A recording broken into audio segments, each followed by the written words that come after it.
তোমাদের এই সেমিস্টার অর্থাৎ ফোর্থ সেমিস্টারে মেন 3টি পেপার রয়েছে। সিসি পেপার, সিসি 8, 9 এবং 10। তার সঙ্গে একটি সেক পেপার রয়েছে এসিসি B2।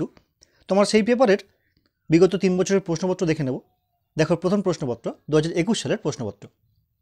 এক্ষেত্রে বলি, তোমাদের এই পেপারটি মূলত 80 নম্বরের পরীক্ষা হয়।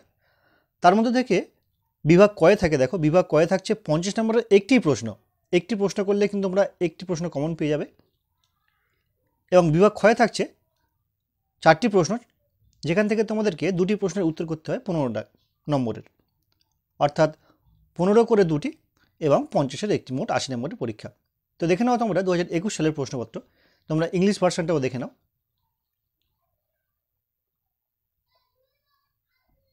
তো এই গেল 2021 সালের প্রশ্নপত্র। এবার দেখে নেব 2022 সালের প্রশ্নপত্র। দেখে নাও 2022 সালের প্রশ্নপত্র। এই ফাঁকে বলি, তোমাদের এই সেমিস্টারের যে 3টি মেন পেপার রয়েছে সিসি 8, 9, 10, সেই 3টি মেন পেপারের এবছরের জন্য অর্থাৎ সাজেশান 2024 অলরেডি আমি করে দিয়েছি। এমনকি এই সেমিস্টারে যে 3টি পেপারের ছোট প্রশ্ন হয় তারও ভিডিও আমি আপলোড করে দিয়েছি, তোমরা দেখে নিতে পারো।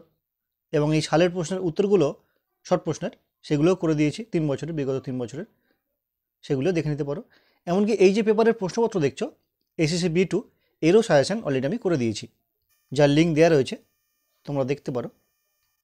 তো এই গেল 2022 সালের প্রশ্নপত্র। এবার দেখে নেব 2023 সালের প্রশ্নপত্র। দেখে নাও 2023 সালের প্রশ্নপত্র। গত বছর মূলত 14/8/2023 তোমরা দেখতে পাচ্ছ, এই তারিখে পরীক্ষা হয়েছিল। তো এই তারিখ দেখে তোমরা ধারণা করতে পারো যে তোমাদের পরীক্ষা ঠিক কোন সময় হবে।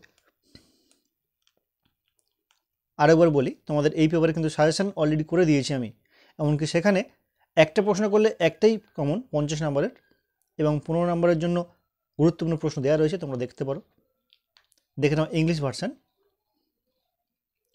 তো মূলত এই ছিল বিগত 3 বছরের প্রশ্নপত্রের নমুনা এসএসসি B2।